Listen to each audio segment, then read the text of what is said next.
माननीय श्री सुरेश राव जोशी जी उद्बोधन करશે। मैं भैया जी से निवेदन करता हूं कि उद्बोधन करें। माननीय भैया जी।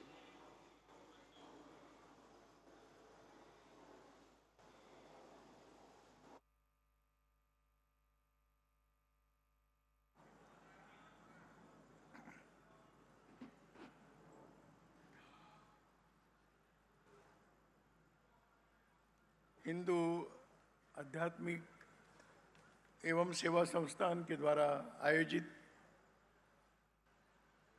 इस समारोह में मंच पर उपस्थित पूज्य स्वामी परमात्मानंद जी, माधव प्रिय स्वामी जी, ललित किशोरदास जी,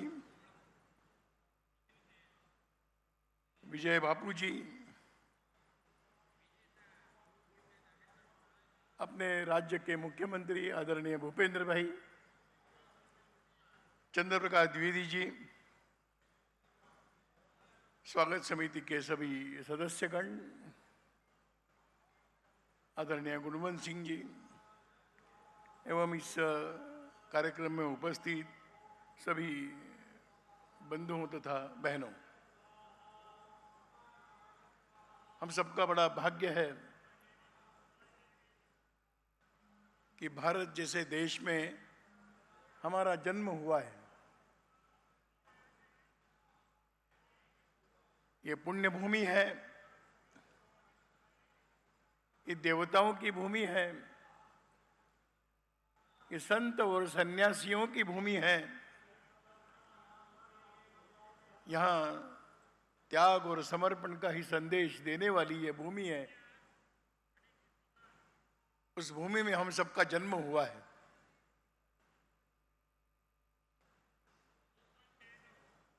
यहां पर बैठे हुए लगभग सभी लोग स्वतंत्र देश में जन्म लिए हुए लोग हैं। हमारी पुरानी पीढ़ी ने तो अंग्रेजों के गुलामी का अनुभव किया है, पर हम लोग स्वतंत्र देश के नागरिक कहलाने का भाग्य हम सबको मिला है।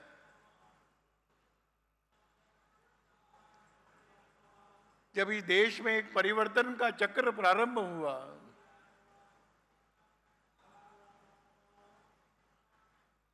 और वर्तमान में जो हम परिवर्तन अपने देश का विश्व के मंच पर सम्मान होता हुआ देख रहे हैं, इसके साक्षी बनने का भी भाग्य हम सबको मिला है।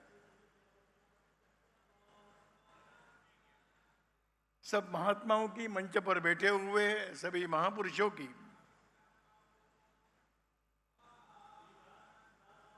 हम सबसे अपेक्षा है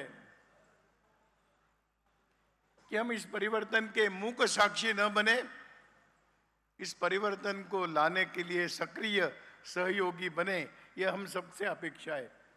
इसीलिए हम सबको इन महापुरुषों का आशीर्वाद प्राप्त है। प्रश्न आता है कि यह हिंदू आध्यात्मिक सेवा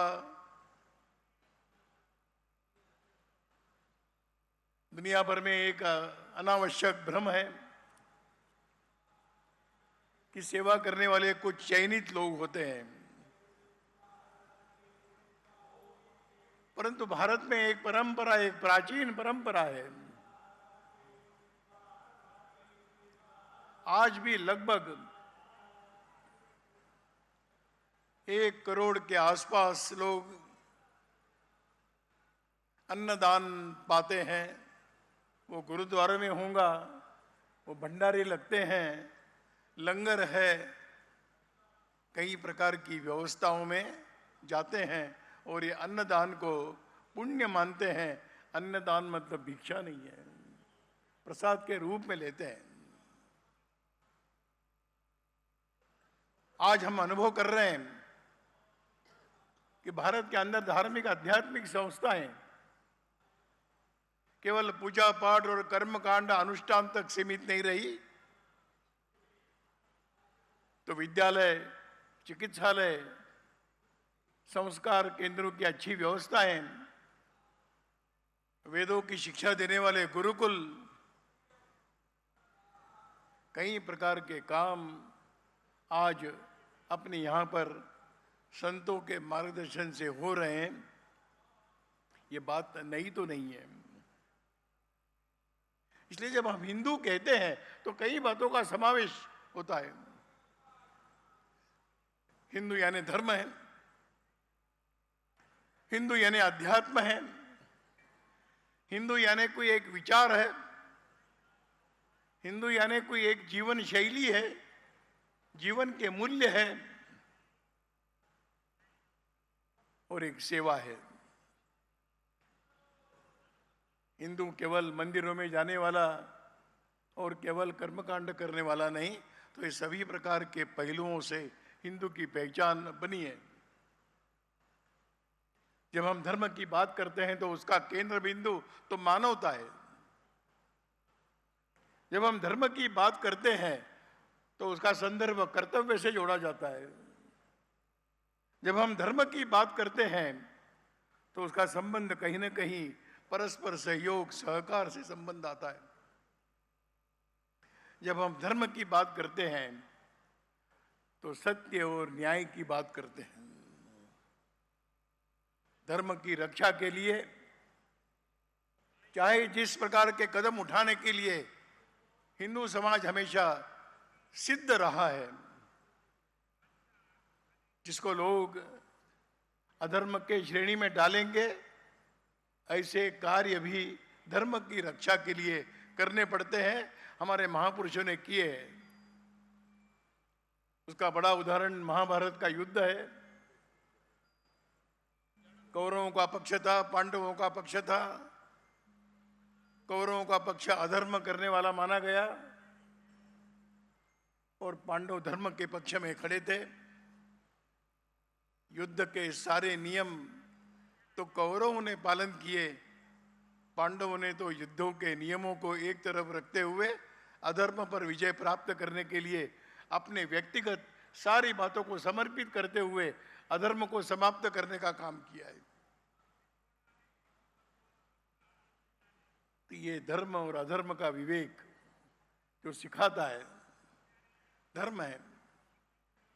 अहिंसा का तत्व है, पर अहिंसा की रक्षा करने के लिए कभी कभी हिंसा का भी आधार लेना पड़ता है, नहीं तो अहिंसा का तत्व कैसे सुरक्षित रहेगा। ये हमारे महापुरुषों ने इसका मार्गदर्शन भी किया है। जब हम कहते हैं कि धर्म एक अध्यात्म है तो हमारी साधना है। आज भी हिमालय की पहाड़ियों में, जंगलों में, दूर दराज में हम देख नहीं पाते ऐसे अदृश्य महापुरुष निरंतर अपनी साधना में लगे हुए हैं, जिनकी साधना भारत को सुरक्षित रखने का काम करते आई है। कहाँ हमने देखा होगा, पर महाअवतार बाबा जी है, नीम करोली बाबा है, ऐसे कई नाम लिए जा सकते हैं कि जो आज दृश्यमान नहीं, लेकिन अपनी साधना करते हुए, आध्यात्मिक साधना करते हुए इस पवित्र भूमि की रक्षा करने का काम अज्ञात रहकर कर रहे हैं। ऐसा अध्यात्म, यहाँ शांति की कल्पना की गई और शांति का मार्ग ये समन्वय से जाता है। सबको साथ में लेकर चलने का सिद्धांत है, वही शांति स्थापित कर सकता है। हर एक संप्रदाय अपनी अपनी बातों पर चल सकते हैं, और अन्यों को चलने का स्वातंत्र नहीं देंगे तो शांति कहाँ रहेगी। कभी दुनिया में चर्चा चली कि दुनिया पर किसका प्रभाव रहेगा, विश्व पर प्रभाव किसका रहेगा। तो किसी ने कहा कि जिनके पास भौतिक संपदा है वो विश्व को प्रभावित करेंगे। दूसरा एक समूह था, उन्होंने कहा कि जिनके पास संख्या बल है वो विश्व को संचालित करेंगे। परंतु एक प्रामाणिकता से विचार करने वाले और भी एक तत्वज्ञ थे, उन्होंने कहा जो दुनिया को साथ में लेकर चलेगा वही भविष्य में विश्व को संचालित करेगा। भारत के अलावा ऐसा अन्य कोई भी देश नहीं है कि सारे दुनिया को साथ में लेकर चलेंगे। ये हमारी अध्यात्म की कल्पना है, ये हमारा मार्ग है। वसुधैव कुटुंबकम की हमारी कल्पना है, हम सारे विश्व को परिवार मानते हैं, तो संघर्ष कहाँ होगा? जब हम कहते हैं कि भारत शक्तिशाली बनना चाहिए, तो हम सारे दुनिया को आश्वस्त करते हैं कि भारत का, हिंदू समाज का शक्तिशाली होना ये संहारक नहीं, ये संरक्षक है, दुर्बलों की रक्षा करने वाला है, असहाय लोगों को सहायता देने वाला है। इस प्रकार के आध्यात्मिक एक श्रेष्ठ परंपरा हिंदू के इस शब्द के साथ जुड़ी हुई है। हमारा विचार भी है जो सर्वव्यापी है, वैश्विक चिंतन है, सबके सुख की, कल्याण की कामना करने वाला है, और केवल मनुष्यों का नहीं तो जड़ चेतन पशु पक्षियों का भी है, नदियों की भी रक्षा करते हैं, वृक्षों की भी रक्षा करते हैं। तो जड़ और चेतन सबके बारे में सोचने वाला जो है वो विचार, वो हिंदू चिंतन है, वही हिंदू विचार है। जीवन की ओर देखने की हमारी एक दृष्टि भी है, जिसके कारण हम निरंतर सही मार्ग पर चलते रहते हैं। हिंदू मानते हैं कि देह तो नश्वर है, कभी ना कभी समाप्त होने वाला है, लेकिन आत्मा अविनाशी है। इस आत्मा को साक्षी रखते हुए प्रत्येक कार्य, हर कोई काम इस आत्मा को साक्षी रखते करना है। देह तो आज है, कल जाने वाला है, और आत्मा अविनाशी है।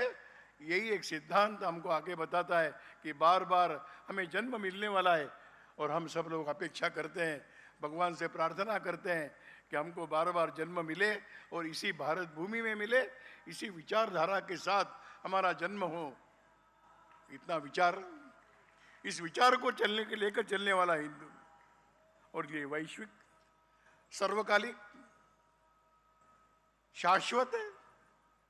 हजारों वर्ष पहले भी था, आज भी है, और आने वाले हजारों वर्ष तक इस चिंतन की कभी भी समाप्ति नहीं होगी, क्योंकि ये अमर है।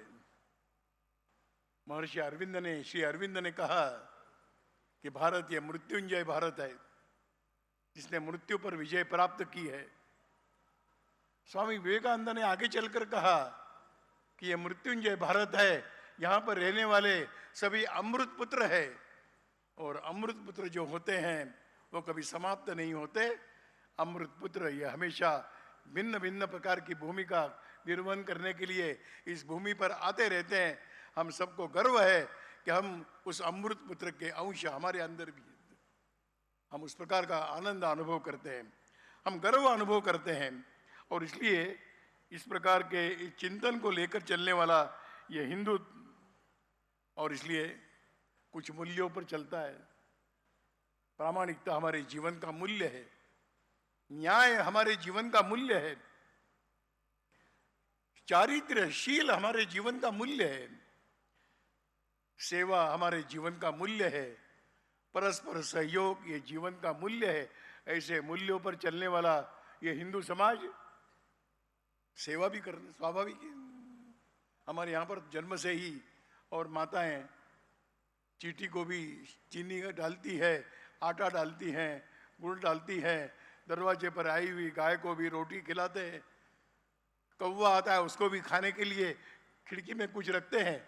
और गुजरात में तो स्थान स्थान पर पंखी घर है कि जहाँ पर पक्षियों के लिए दाने डाले जाते हैं। ये किसी ने सिखाया नहीं, ये कोई योजना नहीं है, ये कोई सरकार के द्वारा दिया हुआ नियम नहीं है। तो हमारे रक्त में ही पूर्वापार वर्षों से, परंपरा से हमारे जीवन में आया हुआ यह एक संस्कार है। इसलिए जो मैंने कहा कि हम भाग्यशाली, हमारे भाग्य के इतने सारे लक्षण, हमारे आसपास के रहने वाले मठ मंदिर, मार्गदर्शन करने वाले साधु संत, सेवा के क्षेत्र में अद्वितीय काम करने वाली विविध प्रकार की सामाजिक और धार्मिक संस्थाएं, ये हिंदू समाज की बहुत बड़ी शक्ति।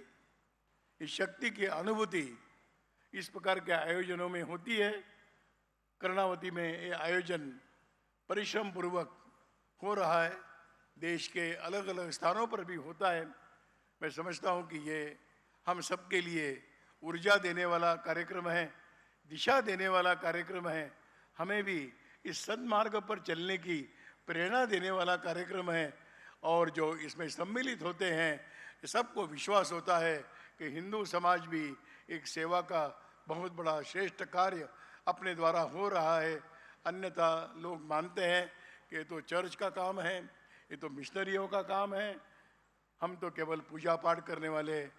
मैं समझता हूँ कि ये भ्रांत धारणा है, हिंदू समाज की भी दूर हो और हिंदू समाज की ओर देखने वालों को भी एक समझ में आए कि भारत यह अलग प्रकार का भिन्न विचारों का, भिन्न आचरण करने वाला देश है। यह देश सबके लिए प्रेरणा का केंद्र बनेगा। भारत विश्व गुरु बनेगा, इसका मतलब कोई नेता चार विश्व गुरु नहीं बनेंगे। भारत विश्व गुरु बनेगा तो यहाँ के जन सामान्यों के शैली से बनेगा, जन सामान्यों के कर्मों से बनेगा। नहीं तो श्रेष्ठ महात्मा तो आएंगे ही। अच्छे पुरुष, अच्छे लोग हमेशा निरंतर समाज में रहे हैं, पर जब तक सर्वसामान्य समाज भी उसी ऊर्जा के साथ खड़ा नहीं होगा, तब तक हम विश्व गुरु की, विश्व की अपेक्षाओं की पूर्ति करने के लिए हम कैसे समर्थ बनेंगे। मैं समझता हूं कि यह इस प्रकार के आयोजन हिंदू आध्यात्मिक सेवा संस्थान के द्वारा देश के कोने कोने में होने वाले आयोजन, ये एक शक्ति दर्शन नहीं तो यह ऊर्जा के केंद्र है। यहाँ से हम सब लोग इसी प्रकार की ऊर्जा लेकर जाए, यही आयोजकों की भी अपेक्षा है।